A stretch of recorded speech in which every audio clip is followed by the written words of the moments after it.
Hello student, कैसे हैं सभी।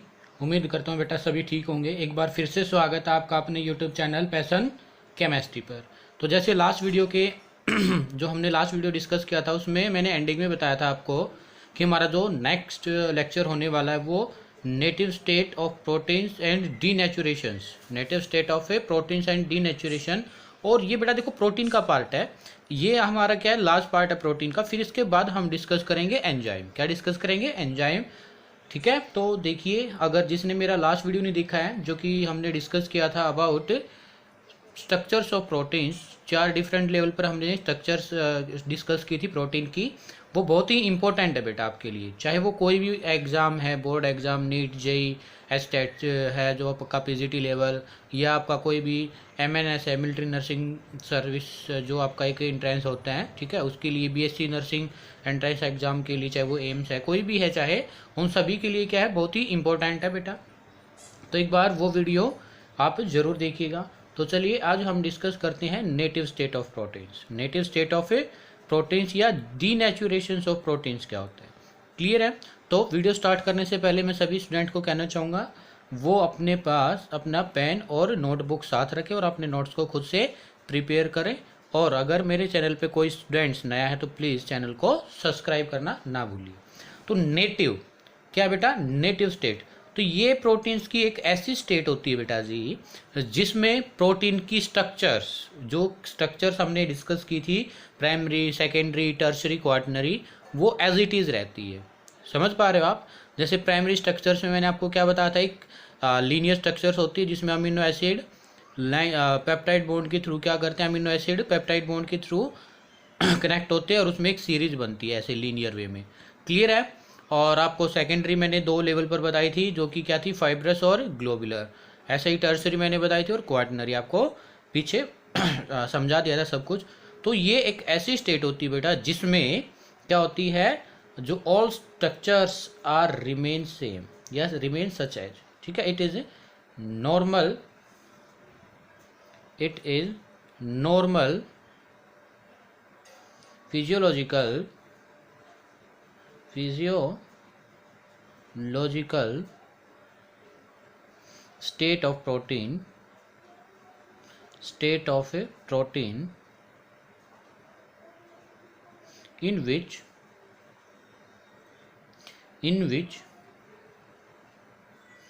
all the structure all the structure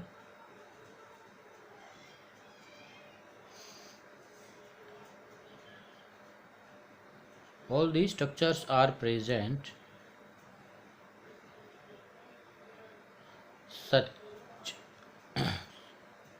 present as such, बिल्कुल एज इट इज ही रहेंगी, यह रिमेन सेम, क्लियर है। एक तो ये होती है नेटिव स्टेट, और एक सेकंड करेक्टरिस्टिक्स क्या हो सकती है नेटिव स्टेट की, ये एनर्जेटिकली मोस्ट स्टेबल स्टेट होती है। It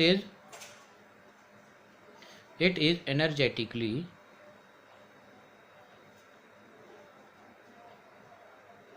most stable structure of protein. क्यों होती है मोस्ट स्टेबल? क्यों? Due to presence of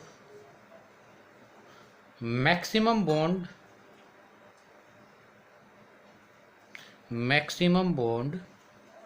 like, किस तरीके के बॉन्ड? लाइक हाइड्रोजन बॉन्ड जो मैंने आपके साथ डिस्कस किया था, सल्फर बॉन्ड जो होगा,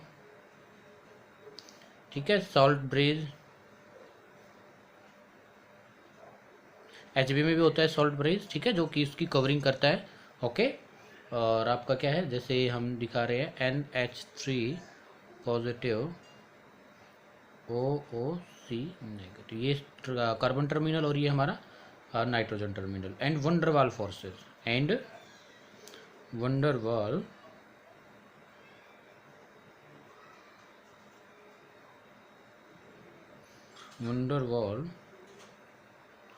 फोर्सेस। क्या होता है बेटा, ये मोर एनर्जेटिकली मोर स्टेबल स्ट्रक्चर है। क्यों? क्योंकि इसमें मैक्सिमम नंबर ऑफ बॉन्ड होते हैं, जैसे हाइड्रोजन बॉन्ड है, सल्फर सल्फर बॉन्ड है, सॉल्ट ब्रिज है, NH3CO बॉन्ड है, वीक वंडर वाल फोर्सेज है। क्लियर है? तो ये किसका एग्जाम्पल था? नेटिव स्टेट ऑफ क्या था बेटा? प्रोटीन। जैसे example albumin, albumin in the egg, albumin in the egg. Clear बेटा? ठीक है। नेक्स्ट ये तो हमारा हो गया किसके बारे में? Native state of protein. Next है बेटा डीनेचुरेशन। क्या नेक्स्ट है? डीनेचुरेशन स्टेट क्या होती है? ये शॉर्ट नोट आ जाता है, so write a short note, native state of protein या denaturation state of protein. Denaturation,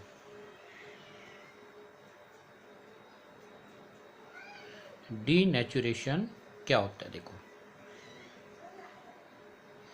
ये एक ऐसी स्टेट होती प्रोटीन की जिसमें हमारा क्या है, जो स्ट्रक्चर्स है प्रोटीन्स की वो क्या हो जाती है? डिसोसिएट हो जाती है, टूट जाती है एक तरीके से। कब होता है ऐसा? तब या तो हम pH में चेंज कर दे बेटा, या टेम्परेचर में चेंज कर दे। क्लियर है? तो the native state of protein is disrupted by action of salt. क्या हो जाता है? डिरप्चेट हो जाती है, टूट जाती है स्मॉल पार्ट में। ठीक है? The native state, the native state of protein is disrupted. Disrupted का मतलब एक तरीके से ब्रेक हो जाना। कैसे होगा? बाय एक्शन ऑफ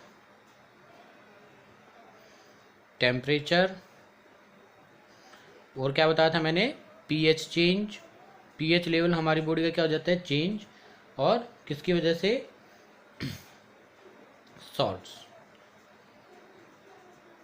सॉल्ट की वजह से। क्लियर है? तो इसको हम कहेंगे is known as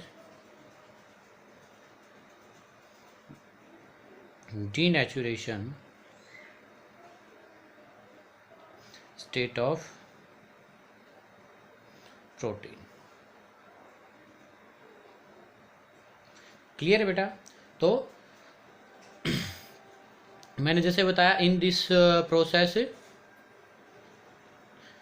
process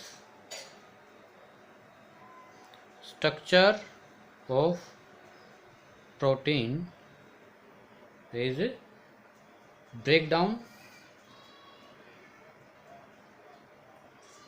breakdown and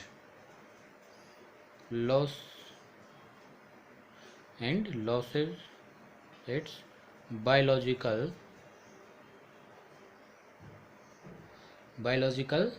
activity. ठीक है? मतलब बायोलॉजिकल एक्टिविटी का मतलब क्या है यहाँ पर? जो कि लिविंग ऑर्गेनिज्म के अंदर वो क्या फंक्शंस कर रही थी, उसकी केमिकल एक तरीके से बायोलॉजिकल फंक्शन। जैसे हम ले सकते हैं प्रोटीन्स है, बायोलॉजिकल फंक्शन हमारी ग्रोथ को इंक्रीज कर रहा है। कुछ हॉर्मोन्स के रिगार्डिंग था, ठीक है, कि ग्रोथिंग हार्मोन क्या कर रहा था? सिक्रेट कर रहा था। तो वो सब कुछ क्या है? बायोलॉजिकल एक्टिविटी वो लॉस हो जाती है। आपने देखा काफ़ी बच्चों की ग्रोथ टाइम से पहले ही क्या हो जाती है? रुक जाती है। वो किस वजह से हो जाता है? उसमें प्रोटीन्स का डीनेचुरेशन हो जाता है, अच्छे से वो फंक्शन ही नहीं कर पाता है। ठीक है? लेकिन chemical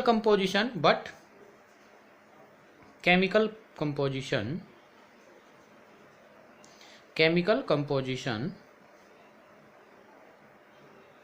remain same. Chemical composition क्या रहेगी बेटा? सेम रहेगी। ठीक है? मतलब कि क्या था? जैसे एक बात आपको डीनेचुरेशन में मैं आपको एक पीछे कनेक्ट करना चाहूँगा इसी को। तो कैसे डिस्कस किया था बेटा? मैंने क्वाटर्नरी स्ट्रक्चर्स डिस्कस की थी आपसे, किससे? प्रोटीन की। और क्वाटर्नरी स्ट्रक्चर्स में मैंने क्या बनाया था? क्वाटर्नरी स्ट्रक्चर क्या था? इस तरीके से बिल्कुल कोल्ड फॉर्म में मैंने आपको क्या दिखा दिया था? क्या दिखाया था? ये कोल्ड फॉर्म में मैंने प्रोटीन्स की स्ट्रक्चर दिखा दी थी। और फिर मैंने इसको हीट किया था बेटा, हीट किया था, तो ये हीट का सिंबल है। तो ये अनकोइल्ड हो गया था। क्या हो गया था? ये अनकॉइल्ड इस तरीके से क्या होगी थी, ये आप कह सकते हो अनकॉइल्ड फॉर्म में, ये मोर कॉइल्ड फॉर्म में, ये लेस कॉइल्ड फॉर्म में, ये मोर, ये आप कह सकते हो कॉइल्ड फॉर्म, और ये अनकॉइल्ड।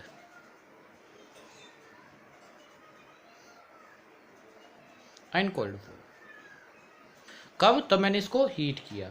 तो हीट करने के बाद क्या है, हम कह सकते हैं ये अगर डिग्री ऑफ रैंडमनेस की बात करूं मैं, change in delta S. Delta S क्या होता है बेटा, चेंज इन एंट्रोपी। एंट्रोपी क्या होता है, degree of randomness, degree of randomness. तो यहां पर डिग्री ऑफ रैंडमनेस क्या आपकी लेस, क्यों, क्योंकि ये मोर कॉइल्ड फॉर्म में है, मतलब कि टाइटली बाउंड है बेटा। लेकिन यहां पर बात करें तो ये अनकॉइल्ड है, यहां डेल्टा एस क्या होगा, मोर। डेल्टा एस यहां पर क्या होगा बेटा, मोर होगा। ऐसा क्यों होता है, क्यों होता है ऐसा, क्योंकि ये जो टर्शरी है या हमारी क्वाटरनरी स्ट्रक्चर है, 4 पर डिग्री लगत quaternary structure, tertiary structure, secondary structure, tertiary भी ले सकते हो, सेकेंडरी भी ले सकते हो, ये क्या हो जाती है, ब्रेक हो जाती है। क्या हो जाती है ये स्ट्रक्चर आर ब्रेक होने की वजह से क्या हो जाती है बेटा, अनकॉइल्ड, और क्या शो करती है, मोर डिग्री ऑफ रैंडमनेस शो करती। क्लियर है। जैसे एग्जांपल, ग्लोबुलर प्रोटीन,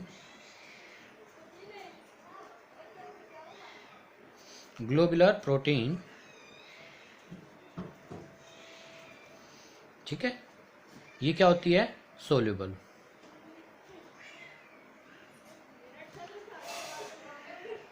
अगर इसका डीनेचुरेशन करें बेटा, हम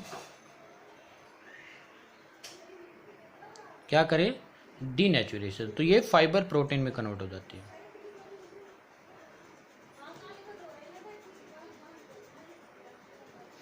ठीक है, ये क्या हो जाएगा, डीनेचुरेशन। और क्या एग्जाम्पल है, लिख लेना बेटा आप इसको, वीडियो को पॉज करके आप इस चीज को लिख लेना। ठीक है, और क्या हो सकता है, कोगुलेशन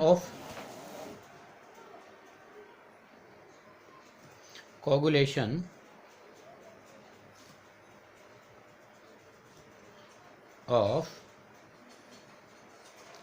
एल्ब्यूमिन,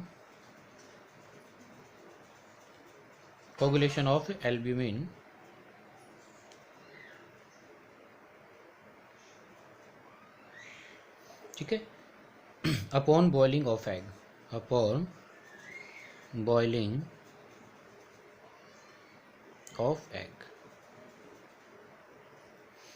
ऑफ एग। ठीक है, और डीनेचुरेशन प्रोसेस क्या होती है बेटा, लिख लेना। ठीक है, denaturation process is irreversible process. कैसी प्रोसेस होती है, irreversible process. It is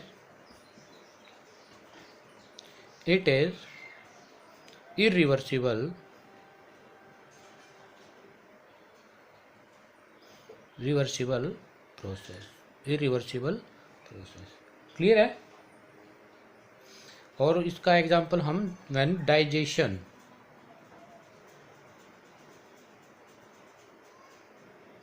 the protein is a denaturation process,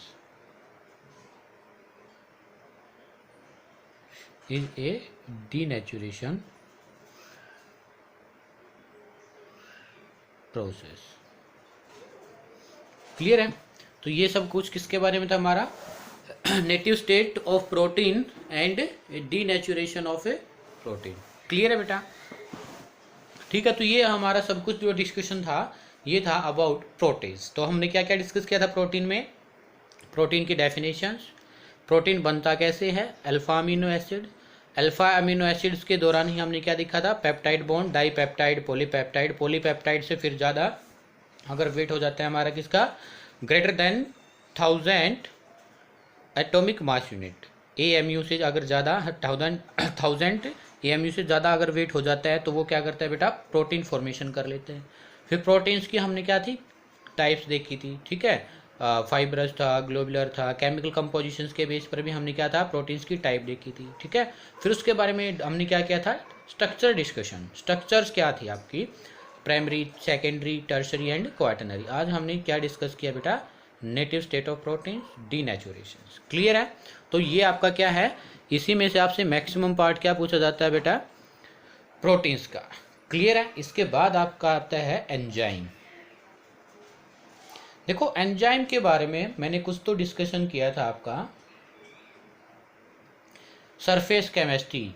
आप देख सकते हैं अगर डीपली मैकेनिज्म के साथ लोग की मैकेनिज्म आपको पढ़ना है, कैटलिस्ट पढ़ना है या एंजाइम पढ़ना है, तो आप मेरा सरफेस केमिस्ट्री लेक्चर नंबर 12 आप देख सकते हैं, ठीक है। उसमें मैंने बहुत डीपली बताया गया है एंजाइम के बारे में, या भी हम कुछ डिस्कस करेंगे, ठीक है। तो एंजाइम क्या होता है बेटा, एंजाइम ये क्या होता है, globular protein, it is globular protein which act as, और किसी बच्चे ने कमेंट करके भी बताया था, बहुत अच्छी बात है, एक्ट एज बायो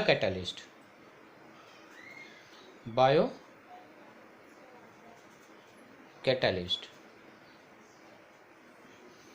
इन लिविंग ऑर्गेनिज्म,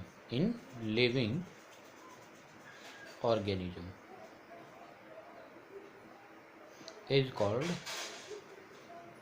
एंजाइम। इसको हम क्या कहेंगे बेटा, एंजाइम। और ये बायो कैटलिस्ट क्या करता है बेटा, अब बताओ कि, ठीक है, कमेंट बॉक्स में मेरे को बताना बायो कैटलिस्ट क्या करेंगे, ठीक है। क्या करते हैं, रेट ऑफ रिएक्शन इंक्रीज करेंगे इन लिविंग ऑर्गेनिज्म। क्या करेंगे, ROR, रेट ऑफ रिएक्शन को क्या करेंगे, इंक्रीज करेंगे। क्लियर है। और एंजाइम की मैंने दो क्या बताई थी, कैरेक्टरिस्टिक्स भी बताई थी। वो क्या थी, they are highly active,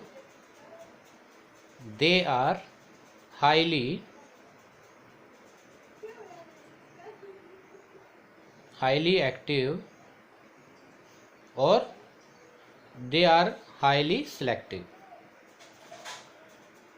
highly active और सिलेक्टिव होते हैं। क्लियर है बेटा। और एक फिर मैंने आपको बताया था कि एंजाइम एक नॉन प्रोटीन पार्ट रखता है। एंजाइम क्या रखता है, एक नॉन प्रोटीनियस पार्ट, ठीक है। एंजाइम हैव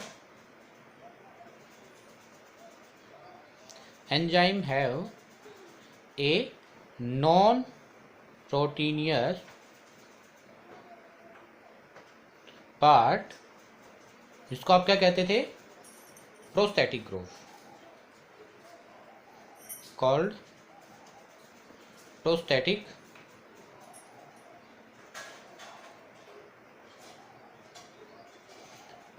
ग्रुप, और आप इसको कह सकते हो कोफैक्टर,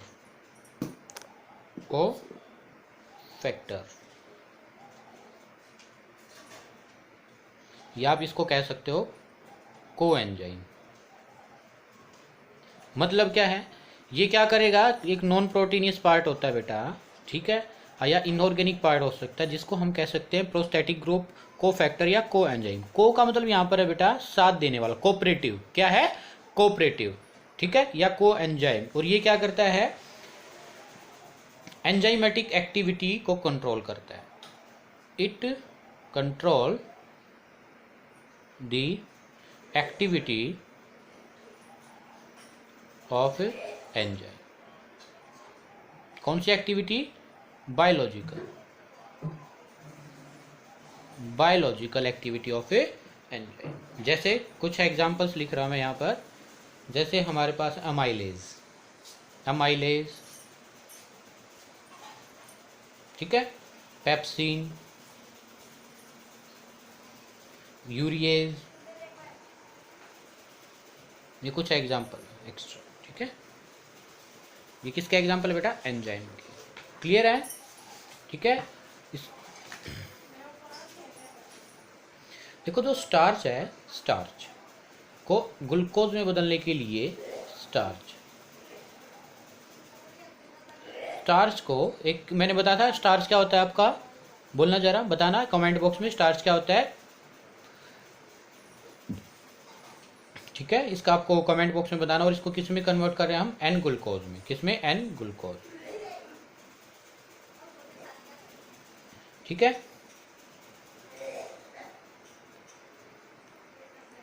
तो इसका जो पीएच लेवल होता है वर्क करने का बेटा, वो होता है हमारा अप्रोक्स 7 या 7.1 भी, ठीक है, ले सकते हैं आप 7.1।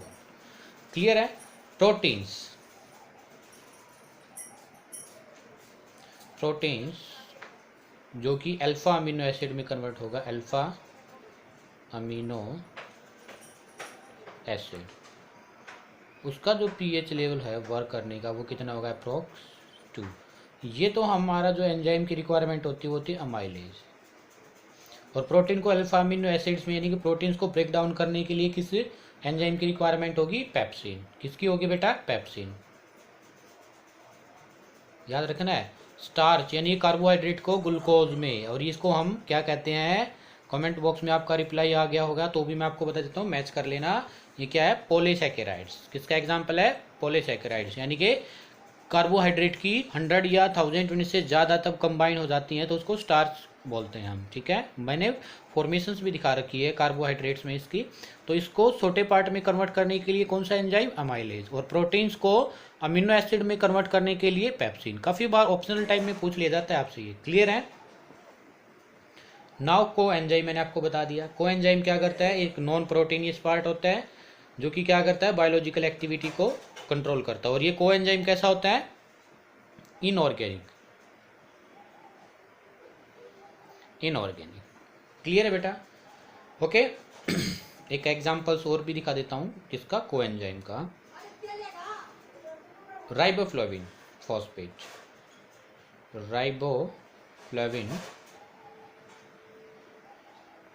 राइबोफ्लाविन फॉस्फेट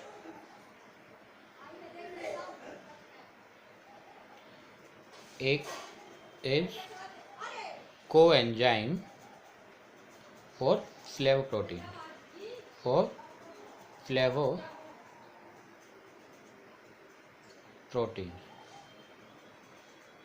फ्लेवोप्रोटीन्स के लिए राइबोफ्लाविन फॉस्फेट। ठीक है।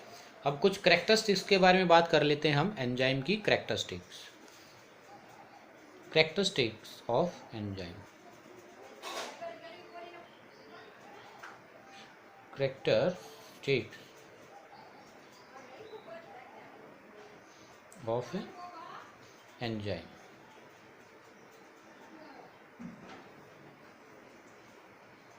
तो काफ़ी कैरेक्टरिस्टिक्स आपको बताया है कि कैसे होती है, हाईली एक्टिव, सिलेक्टिव। ठीक है,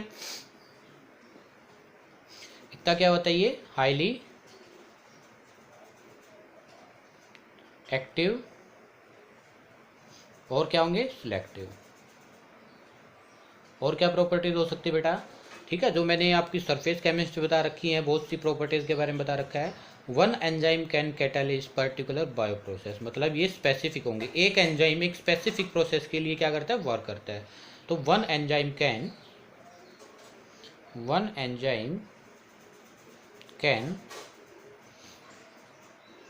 कैटालाइज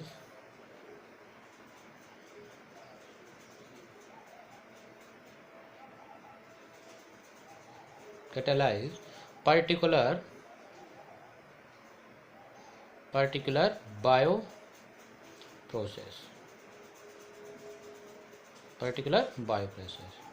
ठीक है। और क्या हो सकता है, ये मैंने जैसे ऊपर दिखाया था, ये पीएच भी क्या होता है, dependent. It is pH dependent.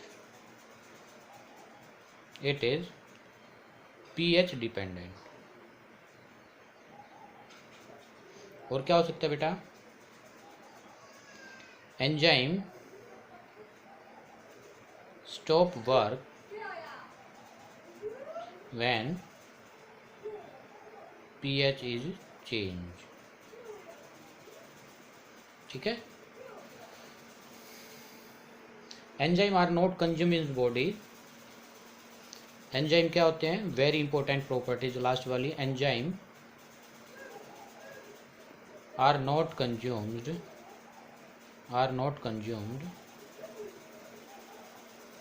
in our body, so it is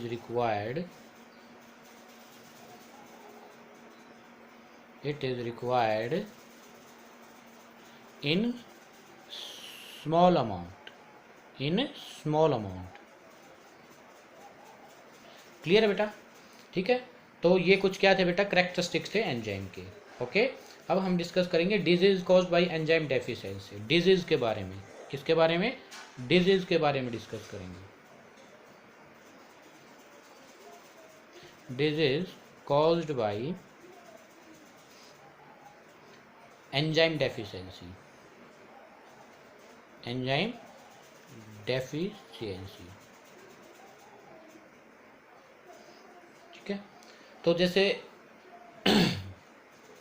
deficiency of enzyme में cause various disease like mental retardations. Mental retardations का मतलब क्या है? आपका जो माइंड है वो अच्छे से वर्क नहीं करता है, हार्ट अटैक की वजह से, फिनाइल कीटोन यूरिएज। ठीक है, ये क्या होता है? कुछ डिजीज है जिसको हम बता रहे हैं वेरियस डिजीजेज,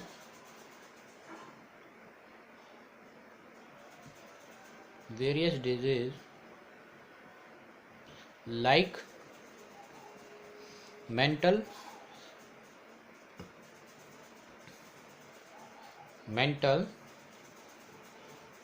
retardation,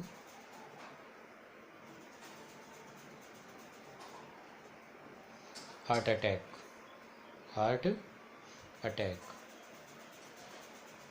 ठीक है, ये क्या होता है? डिजीज हो जाती है किसकी वजह से? एंजाइम की डेफिशिएंसी की वजह से। ठीक है, और कौन सा एंजाइम होता है मैं ब्रैकेट में लिख दे रहा हूँ, फिनाइल कीटोन यूरिएज। क्लियर बेटा? और एक है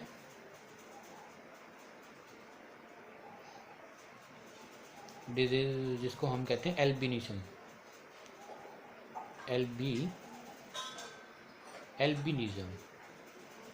एल्बिनिज्म में क्या होता है बेटा? एल्बिनिज्म में आपकी स्किन पर देखा होगा आपने, वाइट स्पॉट बन जाते हैं। क्या बन जाते हैं? White spot on skin. क्या बन जाते हैं बेटा? White spot on skin. Albinism में क्या होता है? वाइट स्पॉट बन जाते हैं। और ये किसकी वजह से होता है? एक एंजाइम होता है, ठीक है, जिसको हम कहते हैं टायरोसिनेज।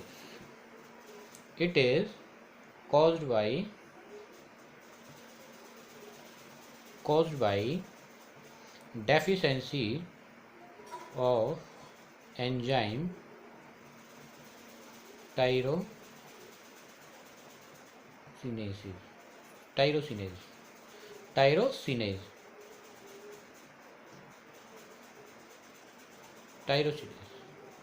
टायरोसिनेज की वजह से। ठीक है, लिख लीजिए एक बार।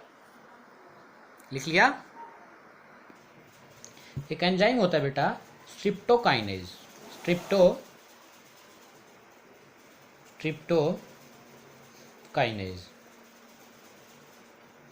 स्ट्रिप्टोकाइनेज ये क्या करता है? ये जो हमारी ब्लड की क्लॉट होती है ना, क्लॉट देखा होगा आपने, कई बार आपकी क्या है, ब्लड की क्लॉट बन जाती है। तो क्लॉट की वजह से क्या होता है, हमारे जो वेन्स होती हैं, वेन्स में जो ब्लड फ्लो करता है उस क्लॉट की वजह से रुक जाता है। और हार्ट क्या करता है? ज़्यादा पंपिंग करता है, हमारा हाई ब्लड प्रेशर हो जाता है और हार्ट को क्या आ जाता है? अटैक, हार्ट अटैक बोलते हैं जिसको। ठीक है, तो स्ट्रिप्टोकाइनेज होता है बेटा जो कि क्या करता है? स्ट्रिप्टोकाइनेज एंजाइम, ऐसे लिख लो, streptokinase enzyme is used to dissolve the blood clot to avoid heart attack.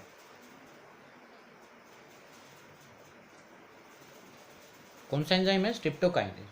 Clear है? तो फिर मैकेनिज्म की बात आती है। देखो, कुछ डिजीज के बारे में बताया, जैसे हार्ट अटैक है, मेंटल रिटार्डेशन है, ओके, और एल्बिनिज्म है। ठीक है, ये क्या कुछ एंजाइम की डेफिशिएंसी से कमी होती है। Okay, now mechanism of enzyme action.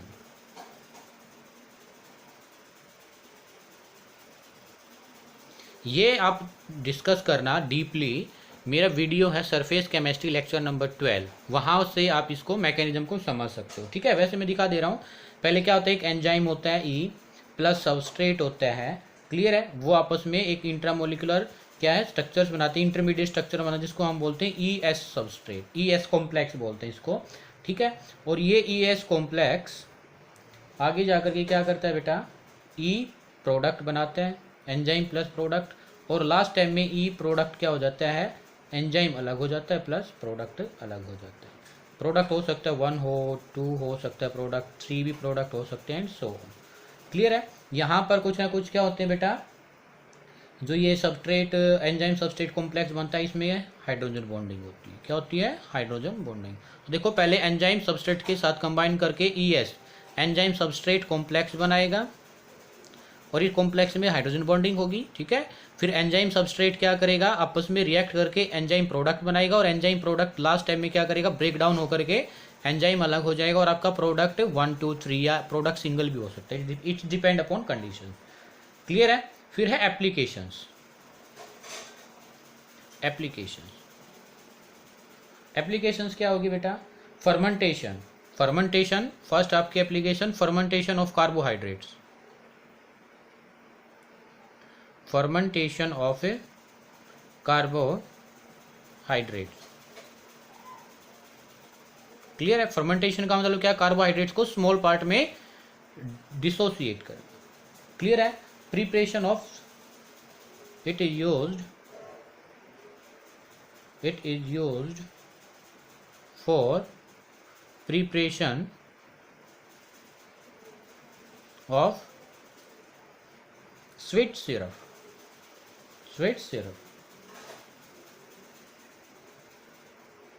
Syrup बनाने के लिए भी यूज करते हैं हम। ठीक है, third, it is used for preparation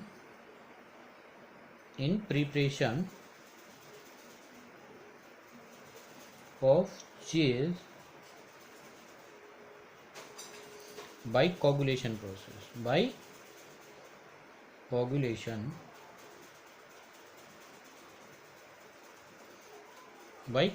of milk का कोगुलेट करके क्या बनाते हैं, चीज बनाते हैं। ये कुछ इसकी क्या थी बेटा, एप्लीकेशंस। क्या थी, एप्लीकेशंस। क्लियर है, इसके बाद हम डिस्कस करने वाले हैं न्यूक्लिक एसिड। क्लियर बेटा, तो ये एंजाइम वाला पार्ट था, कुछ स्मॉल पार्ट मैंने डिस्कस कर लिया आज। ओके, कल हम डिस्कस करेंगे नेक्स्ट वीडियो में जो हमारा होगा न्यूक्लिक एसिड, वो भी बहुत ज़्यादा इंपॉर्टेंट है। न्यूक्लिक एसिड हम डीएनए की स्ट्रक्चर्स पढ़ेंगे, कुछ हम टाइप्स ऑफ आरएनए पढ़ेंगे। ठीक है, वो न्यूक्लिक एसिड का ही पार्ट है। ओके, ये बहुत ही इंपॉर्टेंट है, यहाँ से भी क्वेश्चन आता है। एंजाइम का जो पार्ट रह जाता है वो चला जाता है आपका कहाँ, सरफेस केमिस्ट्री के रिगार्डिंग, या कुछ पार्ट चला जाता है केमिकल काइनेटिक्स में। लेकिन न्यूक्लिक एसिड, प्रोटीन्स, कार्बोहाइड्रेट, वो मैक्सिमम इनमें से पूछने की पॉसिबिलिटी ज़्यादा रहती है। ठीक है, तो मिलते हैं बेटा जल्द ही ऐसे ही इंटरेस्टिंग वीडियो के साथ। अगर आपको वीडियो पसंद आया तो वीडियो को लाइक ज़रूर कीजिएगा। ठीक है, और कमेंट बॉक्स में अगर किसी को कोई प्रॉब्लम है तो कमेंट बॉक्स में प्रॉब्लम बतानी है आपको। और आप चैनल पर नए हैं तो प्लीज़ चैनल को सब्सक्राइब करना ना भूलिएगा। ठीक है, मिलते हैं जल्दी, तब तक के लिए थैंक यू, बाय बाय।